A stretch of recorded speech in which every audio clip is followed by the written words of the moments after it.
Yes, it is. Anyways, real good to see you all again. It's been a while.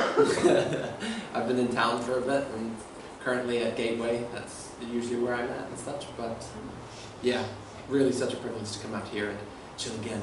But for those who don't know me, and for a recap of what I'm up to, I've got a couple photos of stuff. What's keeping me busy these days. So, top right, that's what I do for a job. I'm working at Gavin's, if people know that. So I'm just down the road, like building stuff for tractors and diggers and things. So that's what fills my day. I'm usually welding things or on a computer designing things. It's like large scale Lego, really. And down bottom right, you might see someone familiar.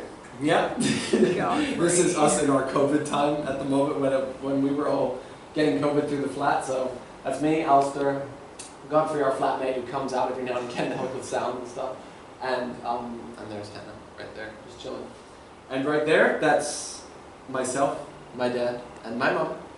And that was the day that I got my citizenship. So yeah, it was a fun day. So I'm waiting for my passport. It's coming in the mail soon at some point. However, recently, when it's come to cultural identity, there's been a certain aspect of myself that's been heightened.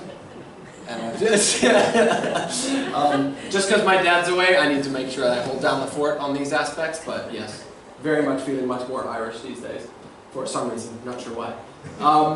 And top right, I run home groups. This is something that I love doing. So that's our Wednesday night home group. We'll have like a night where we just hang out, do board games. We did an escape room this last Wednesday, and we've been studying through Deuteronomy, and we're nearly finished actually, which is wild. It's been over a year.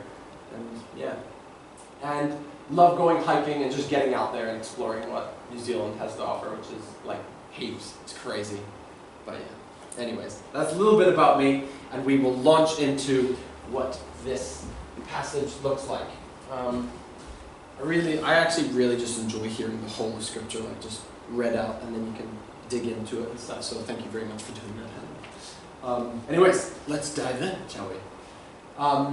So, just imagining like you're a person back then, experiencing like just a normal person in Jerusalem at the time of Pentecost, which is 50 days after Passover, and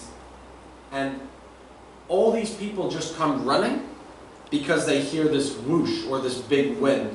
So I can't even imagine what that would have sounded like for people to go running to a place because they heard I don't know, would it be like a bang or something? I'm not actually really that sure, but it obviously drew crowds.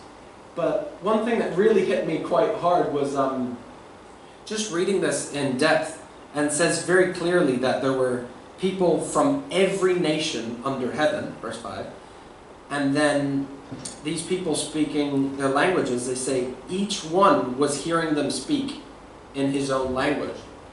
So you've got 12 people speaking every language under the sun. That must have been like the most wild thing to experience. And I mean, the question that they have at the end, like, what does this mean? Like, what's going on here? I think is like totally fair. And so I myself was just thinking, like,